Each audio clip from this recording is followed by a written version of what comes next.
tous les bureaux de vote wala boog les plus grands bureaux de vote dans toutes les régions du Sénégal jaa ngeen jëf mbokk yi sunu invité yegsi na ñu dalal ko ak Chérif léegi lay doon.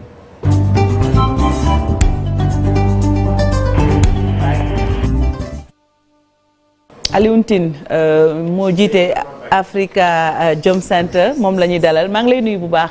di leen nuyu. di nuyu plateau bu rafet bi yëpp. jërëjëf. di leen ñaanal kooru jàmm. jërëjëf ñu ngi la koy delloo ak yéen ñëpp baal nañ la baal ñu. jërëjëf ñu tàmbali waxtaan bi ak Chérif Aïcha Chérif.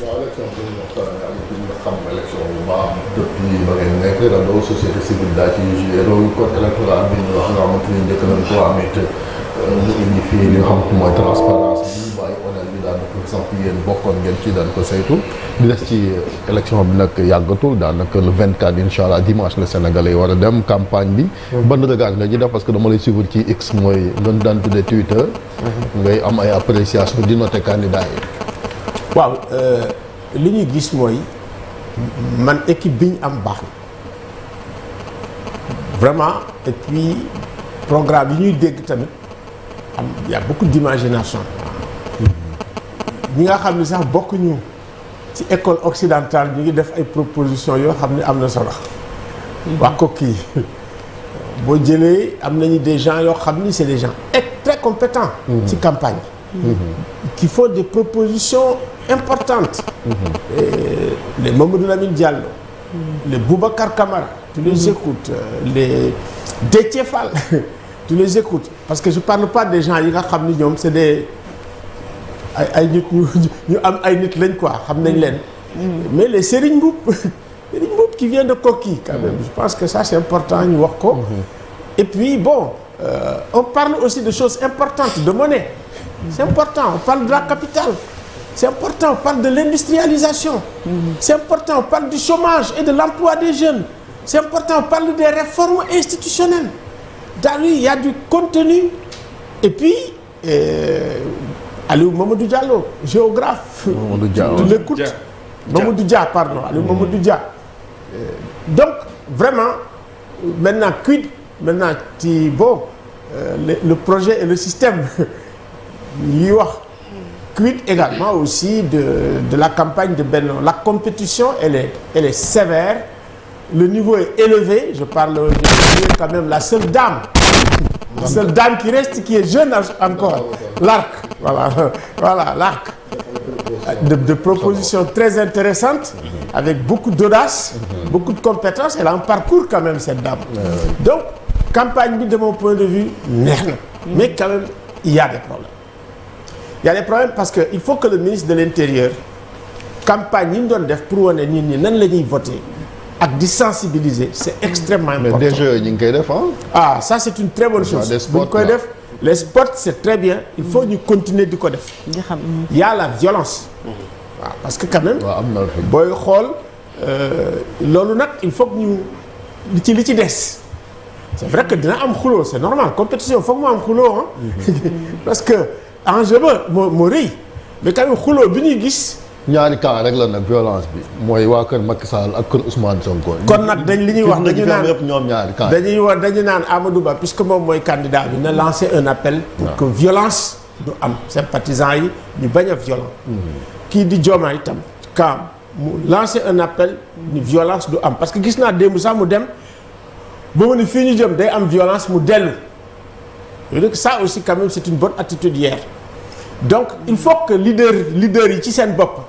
ñu kañ ñi nga xam ne ñooy seen ni nit seen i xarit seen i mappandoo ñi àndandoo seen partisan ni leen vraiment élection la fête la nañ ci dem ci jàmm génn si jàmm c'est très important lii si c'est doon wax léegi dëgg la daan na am violence ba mu am ay dee sànni xeer ak lépp violence bi gis nañ ni wàññeeku na mais nañu bu gën a wàññeeku dina baax. foofu laa bëggoon ñëw sax monsieur Tine violence bi am noté nañ ko ci yenn barab yi mais il y a benn fair play bu nga xam ne ñu ngi koy remarquer surtout ci ku mel ni Khalifa Sall bu dajee candidat yi saafonte bi ñuy def donte ñoom ñëpp ñu ngi nekk en concurrence gis nañu fu ñu dajee ci yenn barab yi dañuy wàcc seeni oto saafonte fóonante waxante lu baax après ku ne continuer saw yoon. loolu tamit exemple bu am solo loolu sax dama ko rafetlu ci biir X. dama ko rafetlu lool parce que quand même c'est rare. waaye ñu gis ko gisoon nañ ko en 2012 Wade daal di ki xarabante tuuti ak kii mais bii wàcc ci suuf Amadou Ba. Khalifa. nuyoonte. saafonte te Khalifa def na ko ñaari yoon. def na ko ñaar wala ñetti yoon. voilà il faut quand même reconnaître à Khalifa que nitu jàmm la. il est l'ambassadeur de la paix. Khalifa nitu jàmm la. et Khalifa fait aussi de très bonnes propositions boo gisee seen propositions yi dem moo tax ma ne on a une bonne équipe nationale. man bu ma doon président. damay def gouvernement d'union nationale. parce que quand même ñu xarañ. ñoo nekk di compétir c'est pas n'importe quoi. ñi ñu génnee nii dëgg-dëgg. c'est de la pour le Sénégal looloo tax sax bu fekkee ne am nañ ay idées. ñun ñi duñu violent. très bien voilà en parlant ci violence boobu ak taxawaayu ñi nga xam ne ñoom ñooy candidats yi aussi lan moo war a nekk seen comportement ci dernier virage bi et puis ñu gis ñenn ci ay Sénégalais doon peut-être demander ay débats entre candidats ñu débattre autour des programmes proposés. mais extraordinaire. ça veut dire que il faut ñu bàyyi soliloque bi ak doxantu bi dëgg-dëgg Sénégal am nañu ay journalistes yu xarañ. xam nga suñu problème mooy suñu problème mu élection mooy soliloque mais confrontation bi c'est important ñu ñëw ci plateau yi waxtaan bañ a yóbbu ni suq yi ñoom ci seen bopp ñu ñëw toog. waxtaan ku nekk wax il y avait un débat sur la monnaie le débat capital bi le débat sur la capitale c'est un débat extrêmement important on ne vit plus à Dakar et puis léegi capitale yi da ngay jékki-jékki nga changé nga ni moo dañ koy def ci diggu réew mi mu nekk capitale économique ba pare aussi nga tissé nord sud ku ne Sénégalais bu ne fi nga ne nga gis fa sa bopp te loolu moo amagul Sénégal te loolu c'est un enjeu boo xam ni c'est-à-dire l'équité territoriale c'est un enjeu énorme la question des fractures mu nekk entre génération dañ koy gis c'est énorme culture bi ñu am ak culture bi xale yi am bu culture internet ak bokkul de. alors loolu tamit dina indi aussi ay problèmes yoo xam ne problème yu rëy la de gouvernabilité ëllëg ak internet fractures yi nga xam ni tamit dañ koy wax am nañ fa ay fractures yoo xam ni c'est des fractures ethniques nord sud. démb sax am na benn maire bu wax mais dañ koy baal ni ko mais nag vraiment bu ma yëkkati kàddu yu mel noonu. le ministre là bu naan ñi nga xam ni diw la ñu diw non na vote est libre. kenn warul menacer wala ngay envoyer ay trucs ci ay nit du ma tudd turam. mais sincèrement. xam na boppam nañu éviter loolu. waaw nañu fexe ba nga xam ni vote la liberté de vote c'est sacré. liberté boobu ñëpp ñoo ko war a respecter surtout bu fekkee ni yow da nga am un leadership quelque part. da ngay fexe ba nga xam ni ku nekk fi nga bëgg voter nga voter ko doo empêcher kenn muy voter doo menacer kenn du ko def ci biir élection. donc vraiment man li may gis daal. ci démocratie Sénégal ni muy doxee malgré problème yi ñu am yëpp. débat bi nga xam ne am na Sénégal ci élection. c'est rare nga gis ko dans la mais beneen bi tamit mooy li nga wax mbiram processus bi Abdoulaye Sam mi nga wax maanaam suñ système électoral fi ñu jaar sànq ñi ngi fàttali Abdoulaye Wade rôle bi mu ci joué ba nga xamante ni quand même transparence bi yokku na ñu dégg quand même réseaux sociaux yi ba léegi moo tax c'est le lieu yéen ñi am expérience ngeen gindi ñu ci xam ni fii saa ci fi élection moom mënut a am parce que am na ñuy wax ay bureau yu ñuy créé yu fictif ak yooyu te loolu ku ne xam na. xam nga aussi carte électorale bi génn bu fekkee ne yow jël nga le fichier électoral nga jox ko candidat yi c'est un élément de transparence. bien sûr ça veut dire c'est candidat bu ne mun nga vérifier. su fekkee ne man dégg naa candidat bu ñëw xool ne am na problème ci laa xam ne gis nga période bi nag dafa nekk période boo xam ne période d'intoxication la période de manipulation de désinformation mais candidat yi. amee nañu fichier bi ñun bi ñu demee gis Sidiki Kaba waxtaan ak moom dinañ demaat gisaat sax le nouveau ministre de l'intérieur Matar Cissé pour gën a am. ay information mais information yi ñu Sidiki jox dafa ñu ni suñ fichier bi pare léegi fichier bi on l'a mis à la disposition des candidats kooku c'est un élément de transparence. tout à fait d'autres éléments de transparence mooy la surveillance du scrutin. c'est-à-dire que il faut que bésu scrutin bi ñi nga xam ne ñooy candidats yi fu nekk ñu am ku leen fa toogal bureau de vote bu nekk day sax foofu ngay xam candidat yi. seen doole wala. seen doole parti politique yeeg doole candidat yi boo ñëw bureau bu ne boo ci gisee nit rek ñu ne la coalition bi di nga ne ñii am nañu doole. parce que ñoom dinañu mën a contrôler li nga xam ne moo fa nekk. waa Sénat en principe dañ fay nekk. di contrôler lu fa nekk. journalistes yi ngeen doon mais c'est extraordinaire élection yi tous les incidents journalistes yi dañ koy ak fu mu am. kooku nag c'est un travail boo xam ne journalistes yi ak observateur national yi ñoo koy def observateurs yi aussi ñu ngi préparer COSE te COSE aussi am na liggéey. quand même depuis les années ñun ñu ngi commencé di surveiller élection rajo depuis 96.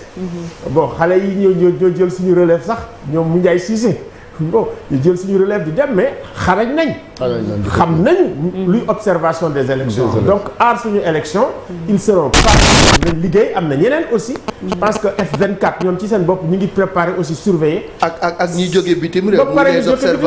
les observateurs Union internationaux. africaine mi ngi ñëw dégg naa ne Goodluck Jonathan mi ngi ñëw donc ça va être vraiment l'élection la plus surveillée de la sous-région. parce que quand même am na benn affaire boo xam ne moo am boo jëlee élection yi jaar yépp Afrique de l'Ouest élection Sénégal dafa nekk enjeu. enjeu géopolitique et majeur international. sur pro-démocratie ak autre chose. et puis dans un contexte boo xam ni compétition bi nga xam ne moom la ñuy am ñu ni occidentaux yi les occidentaux ñu ngi nekk en déclin ñeneen ñu ngi émerger est-ce que xam nga ne ça c'est extrêmement important hein? La Russie compétition bi dafa metti. Comment? Mais écoute, pour la première fois j'ai vu que par exemple des membres du comité sénégalais sont allés observer l'élection en Russie invités par la Russie. RT ñu bari xamuñ ko. mooy seen chaîne télévision seen chaîne bi wax tubaab dañuy invité dañuy wax. ça veut dire que pour la première fois ñu gis une compétition internationale aussi aiguë. Je ne parle même pas du Qatar avec toujours Al Jazeera qui est bien présent ici donc au Sénégal. noppi bàyyi naa sax li di Union européenne. bàyyi naa lii di aussi la France. mais boo jëlee seen intervention nga comparer ko. avec ce qui s'est passé en Guinée. nga comparer ko ak ce qui s'est passé en Côte d'Ivoire ou ailleurs. musuma gis pression bu ñu teg un chef d'État comme ni ñu ko tegee Macky Sall kooku tam dañ koy wax dëgg te dégg. il y a une pression internationale très forte. parce que une pression nationale très forte. ça fait que comme j'ai dit le roseau a plié mais il n'est pas tombé. kii Macky Sall waaye beneen bi mooy bulletin yi nag dañu gis ni 19 candidats la. voilà Sénégal dafa war a def nag renversement nekk ak li CEDEAO di def yëpp mooy bulletin unique. c'est plus économique ñëpp a ngi ci biir. foo dem en Afrique de l'Est moom la ñu jàngal ñun ñu nan la ñuy def bulletin unique. tey on est confronté à 19 bulletins. ñu naan waaw dañuy jël 5 dugal fii génn fii. le conseil waxoon en 2017. voilà je pense que ce qu'on avait simplifié à l'époque bon on peut reprendre ça. mais bon pour man c'est un pis-aller. mais fi mu ne nii li nga xam ne moom la ñu war a def mooy ñu dem bulletin unique. et man je ne comprends pas le Sénégal. gis nga depuis les années 98 dañu doon proposer ñu dem bulletin unique fekk ñun ñu ngi fay dem parce que ci Allemagne lañ ko jëlee woon sax parce que les Allemands bulletin unique lañ am. bi ñu ko def bi ñu ko proposé fii kuy ñëw alternance bu ñu ñëwee dañuy def bulletin unique du temps de Wade c'était comme ça mais maintenant quelles sont les pressions qu'exercent les gens sur les présidents élus pour ñu bañ a def bulletin unique. C'est ça le problème. Voilà, est-ce que c'est notre administration? C'est ça que j'appelle le système. Est-ce que ce sont les gens yi nga xam ne ils tirent énormément de bénéfices? mooy l'industrie de l'imprimerie. Est-ce que ñooñu la yooyu yëpp c'est des questions qu'on doit se poser. Maintenant il faut faire en sorte que ñu am une économie et une bonne distribution de la manne. mais quand même il faut ñu rationaliser. la Gambie seen bul yi baax na de ah laay. bulu Gambie c'est peut-être difficile mais bon ça a permis l'alternance. mais daal man daal li may proposer te moom la ñun ñi la ñu yàgg proposer depuis les années 98 laa la wax 2000 mooy bulletin unique. te foo dem en Afrique de l'Ouest ñu def ay élections. bulletin unique la. donc boo waxee sénégalais yi ñoom ils sont plus malins que tout le monde. dañoo naan waaw fii Sénégal dugg na fii génn na fii mais il y a le business Ouais, des surtout. bulletins parce que quand même c'est cher hein. Ouais, c'est beaucoup de sous. ku ci nekk n'est-ce pas. Ouais. Voilà donc loolu tam il faut ñu xool comment on va rationaliser le Et système. pour cette année ñi yor wàllu imprimerie ku ci nekk jox nañ la 8 millions ou plus de bulletins yoo xamante ne nii war nga ko tiide. voilà voilà y a ça. kooku mooy li nga xam ni moo nekk en surface maintenant waxuma nag li nekk en profondeur. bien sûr kooku yooyu xam nga ko.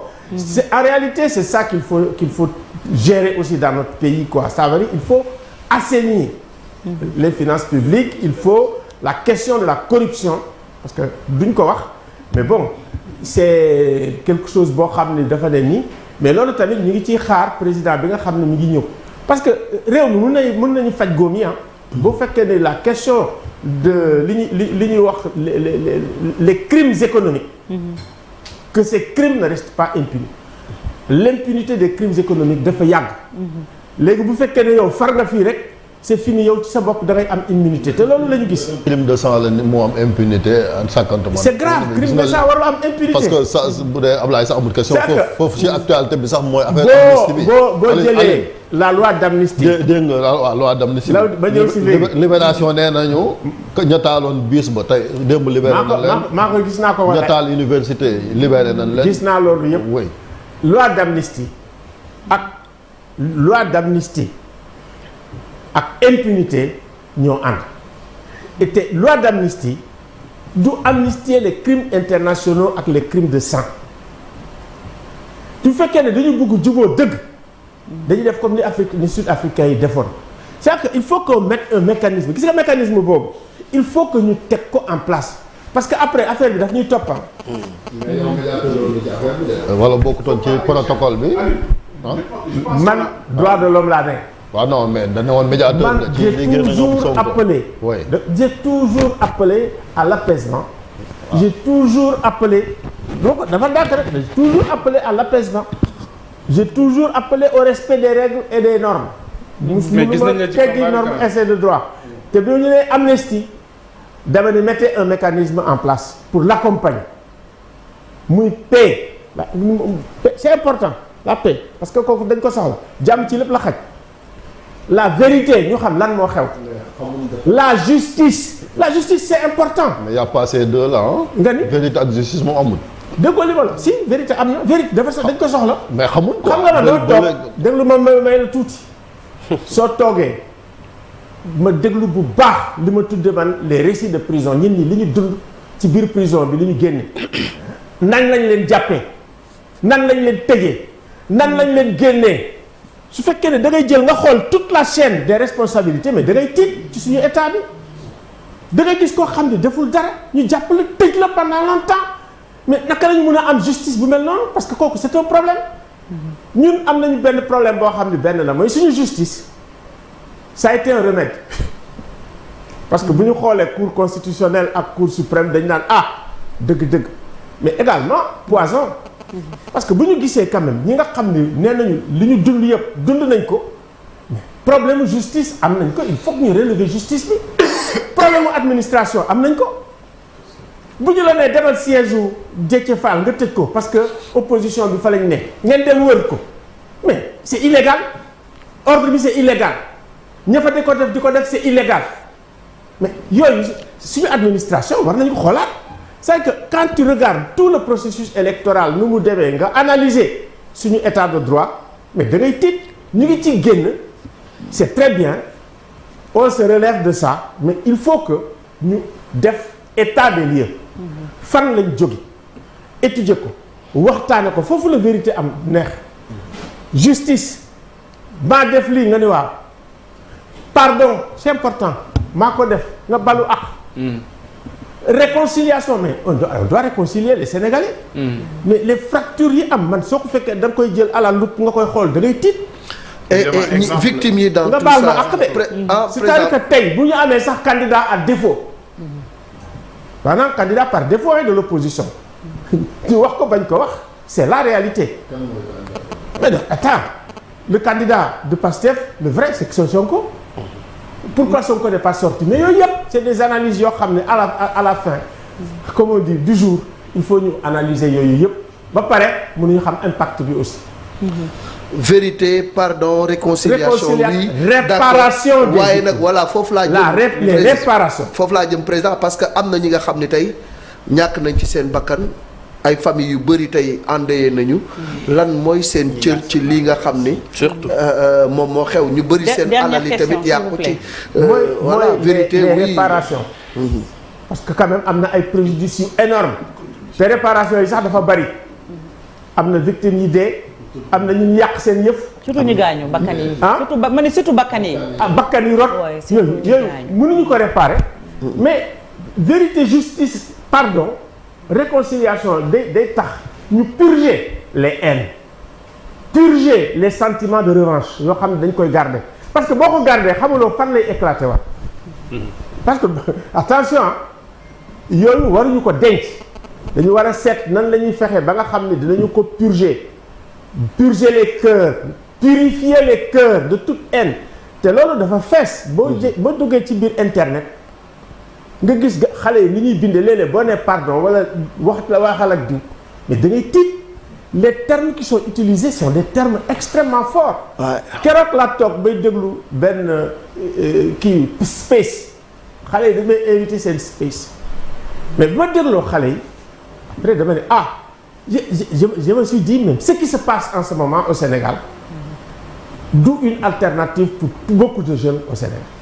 Les jeunes sont extrêmement inquiets. Gis nga ñi ne di gouverner je me demande s'ils n'auront pas beaucoup plus de difficultés de gouvernabilité que ñi nga xam ne ñoo fi toog.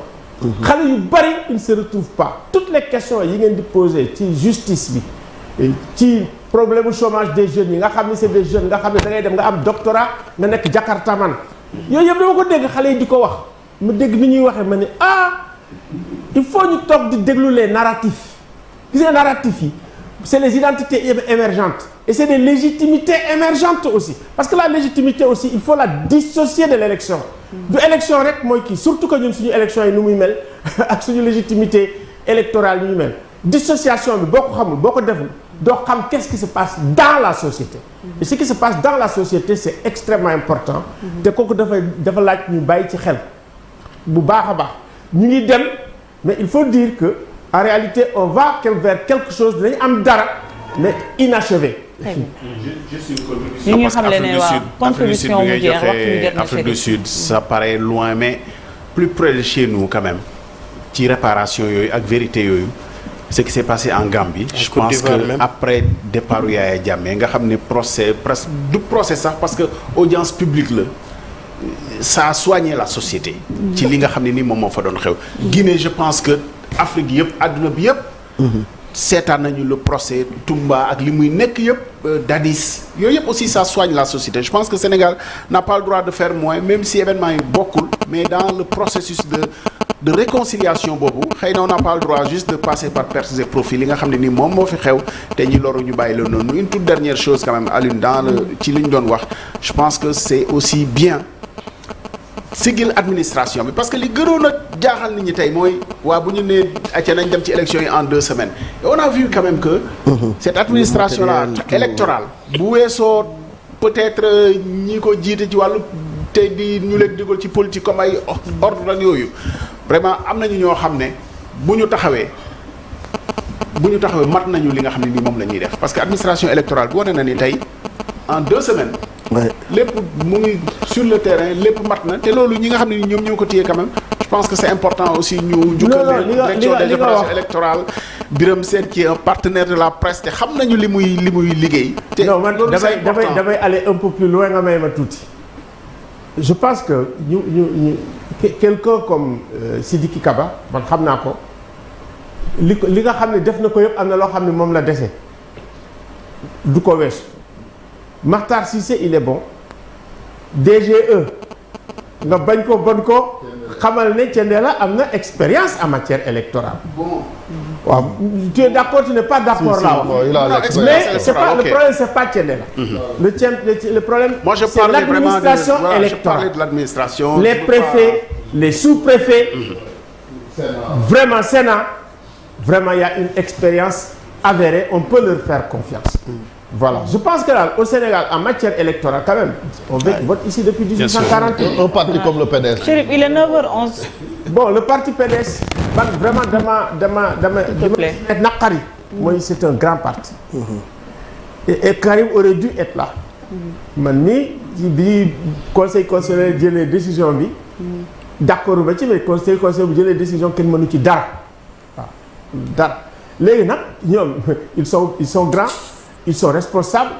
Le premier parti pratiquement d'opposition bu jël pouvoir bi ñoo xam nan la ñuy doxale seen bopp mais damay ñëw ci loo xam ne da nga ko tudd muy lu am important mooy soigner.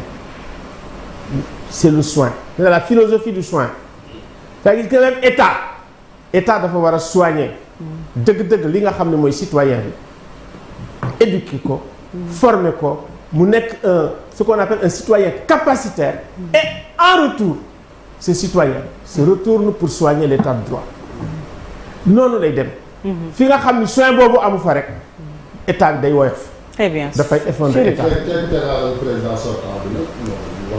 Président sortant il faut quand même man dafa si féliciter naa ko ñu saaga ma wax ma lu ne mais ba tey dama koy féliciter parce que aussi man dama koy comparer avec ce qui se passe dans la sous-région. bu fekkee ne da ngay jël Sénégal xool da nga naan ñun Sénégal lii mais boo xoolee sous-région bi ni mu demee ak ce qui est en train de se passer dans la sous-région. nga xool ce qui se passe au sein de la CEDEAO. nga xool ce qui se passe dans certains pays de la CEDEAO bon tu te dis malgré tout quand même Macky chapeau. jërëjëf merci beaucoup merci Alioune Tine moo jiite Africa Jom Center mu nekkoon ganu Infos Matin léegi ñaari yéen kaay